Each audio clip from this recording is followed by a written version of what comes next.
The current model of health or for healthcare, the basis for healthcare in this country is symptoms. So we operate in a symptom-based model.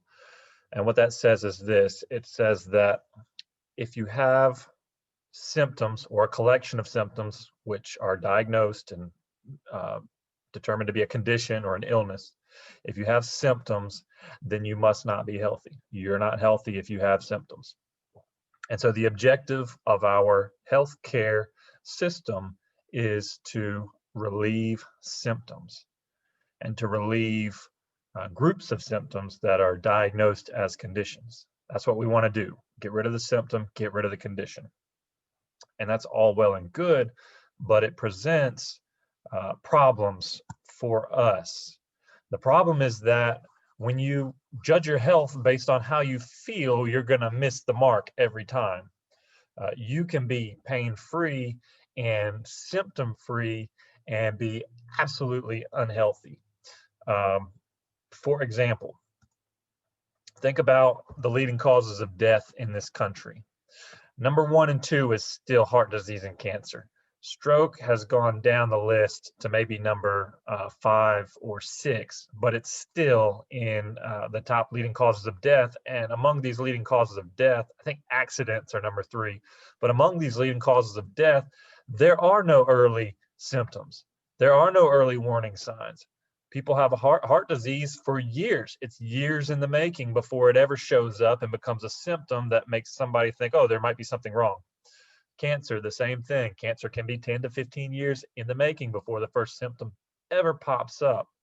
Stroke, same thing. You know, some of the seemingly healthiest people die of heart attack, stroke, cancer, things like that because they thought they were healthy because they did not have symptoms. So there's a problem with basing our health on how we feel. Now, this is not a warning commercial for heart disease, cancer, and stroke, even though those are things that preventatively need to be addressed. This is a warning for believing that you're healthy just because you don't have any symptoms, right? Because you'll miss the mark. On the flip side of things, you can have pain or you can have symptoms that are healthy. And we've been taught that they're not healthy. So, for example, if I go to the buffet tonight and if I eat some bad fish, what's going to happen is that my body is going to register the fact that that fish was bad. There's bacteria growing on it. There might be some virus or something growing on it. I'm going to eat it. The body's going to basically identify that as poison. And then what's going to happen? I'm going to throw up. Hopefully, under ideal circumstances, I'm going to throw up. And that's the healthiest thing possible because my body needs to get that poison out of me before it does more damage inside of me. So throwing up, we like to think, oh, I'm sick, but it's actually a very healthy response, provided that you've eaten something bad. You need to get it out. Fever is the same way. We have been taught that fever is a bad thing, and it's something that needs to be addressed by taking maybe a over-the-counter drug to drop the fever. Well, what a fever is a rise in the body's temperature in response to an invader, a pathogen, a virus, a bacteria, something like that. And so the body is regulating that by raising its temperature to a place that makes it unsuitable. A fever is part of your immune system doing what your immune system has to do to keep your body healthy. And so what we've been taught is to, okay, well, I need to take a drug to drop the fever because if it's not a 98.6 degrees, then I'm not healthy or it's a bad thing.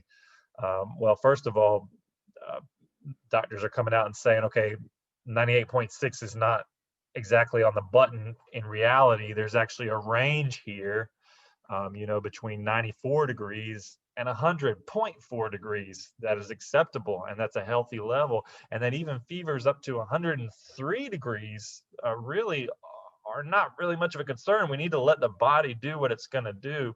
And if we get into the cycle of trying to take something to drop the fever, then it's going to prolong the illness. A fever is a part of the body's immune system responding to things that shouldn't be in the body, and it's trying to deal with it. So that's a healthy thing. Another thing, you know, we're dead set on going through life without experiencing any kind of pain at all. But the fact is that certain pain is good. It's a good sign. It's the body's warning light to say you need to change or do something different.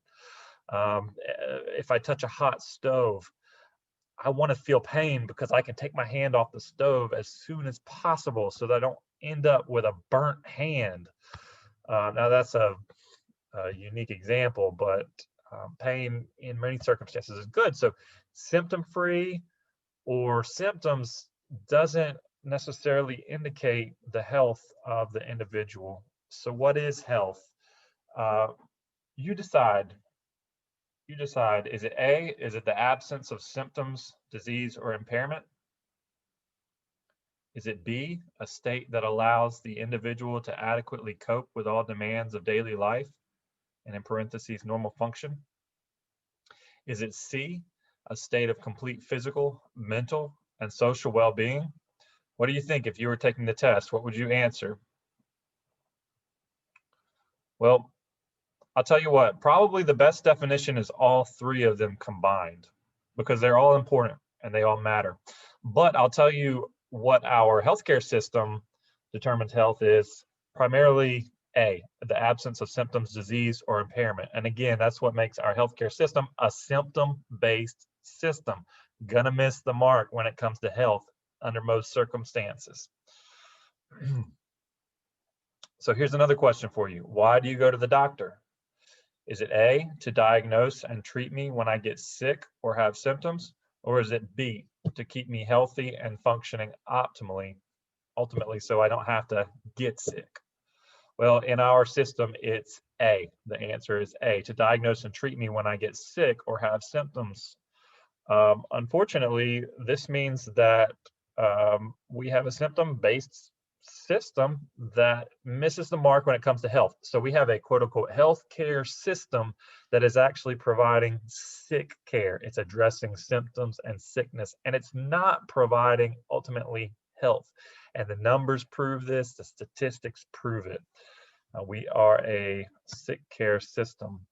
But sickness and health do not occur on the same spectrum. You could get rid of all sickness and disease, and not one person would actually be healthier.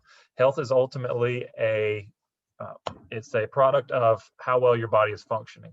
So really good health would be that your body is functioning very well, and you could have symptoms even if your body's functioning very well, and you could be sick for a period of time even if your body's functioning very well.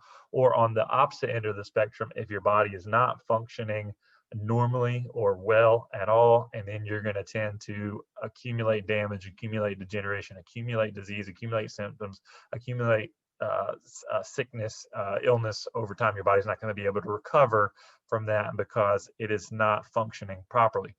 So sickness symptoms can occur anywhere on the spectrum of health, and then the body is self-healing according to its level of function. And so this is another primary understanding that we have that our healthcare system tends to overlook, and that's the fact that the human body is a self-healing thing. It's a self-healing thing. It will heal itself as best as it can according to how well it is functioning. According to how well it's functioning. So, takeaway, health is not about symptoms at all. Health is about how well the body is functioning, and how well the body is functioning depends on the structural integrity of the body. So you're designed to be healthy.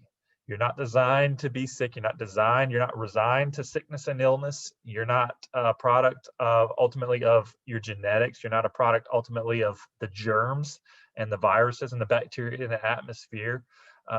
Your body has the ability to maintain itself, to self-heal, but it needs structural integrity in order to do that at its highest level.